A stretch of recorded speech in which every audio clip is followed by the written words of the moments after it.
Imagine 8 people, whether that be friends, family, or just people you know. Well, according to the USDA, 1 in 8 of those people are suffering from food insecurity. And what that really means is they're not getting enough food to live their life sufficiently. And really, that can affect anybody, whether that be age, race, or what a person believes in. And it may not seem like a big problem in the US, but besides that 1 in 8, around 37.2 million people roughly experience this. And that again comes from USDA from their website from 2018. And over the last few weeks, I've been going over it and looking into this to be able to talk about it today, in which we'll be talking about what exactly is the problem of food insecurity, what are its causes, and what are some possible solutions to this problem. So to begin, let's look at what is this problem exactly.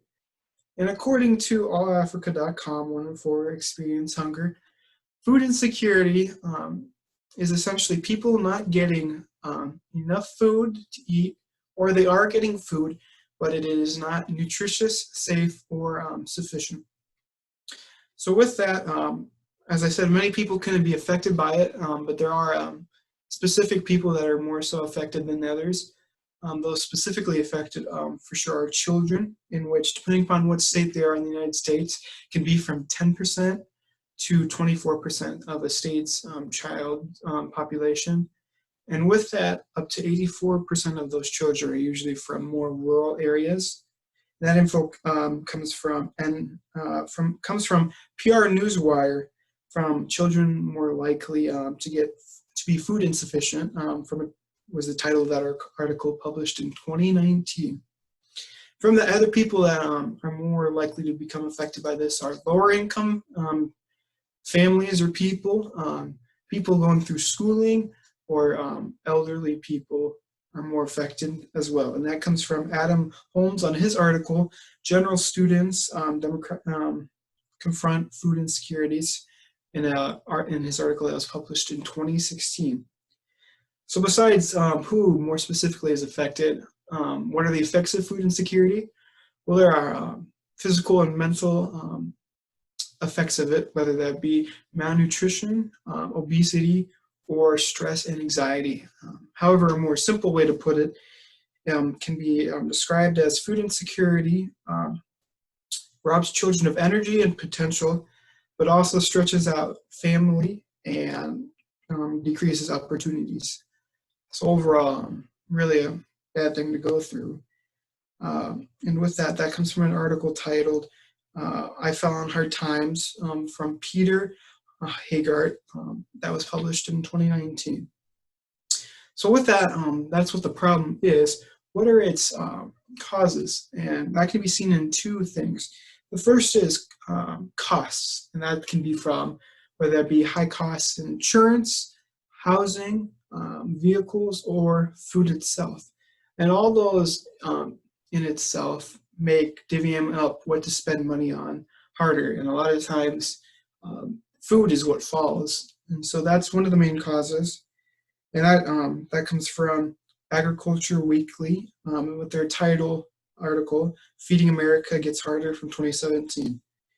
The other one is low income. And this comes from people either not having high paying jobs, going through schooling, or a repeated cycle of low income food insecurity. And usually with that, the situation is hard to get out of, so it just keeps happening, or a person's not able to get out of this low income or food insecurity. So with that, what are some possible solutions? Well, there's two main ones that can be done.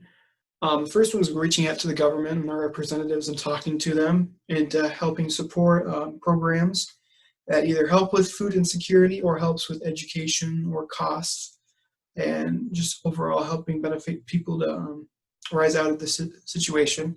That can be done with calling or reaching out to our representatives, or making sure to vote for people that will help go against food insecurities.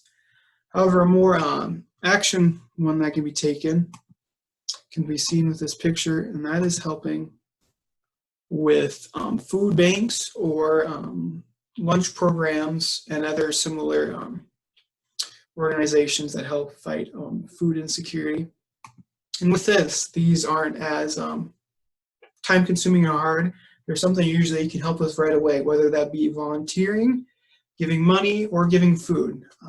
It might not be like a long-term solution, however, it is at the very least a short-term solution that definitely can instantly help people. Although there definitely can be troubles with it not being long-term, or overuse by many people going to it, or bad situations like pandemics happening, causing many people to lose jobs. All these are major things that can make it less, but it's still a good option. So thank you all for listening today, to seeing what exactly, what is food insecurity, what are its causes, and also what are possible solutions. And unlike other problems, food insecurity isn't something that cannot be dealt with. It's something we can all do at relative ease, with going to a food bank or helping them out. Besides just hoping that politics gets it done, we can go out and do it as well. And hopefully one day that 1 in 8 Americans can be 1 in none.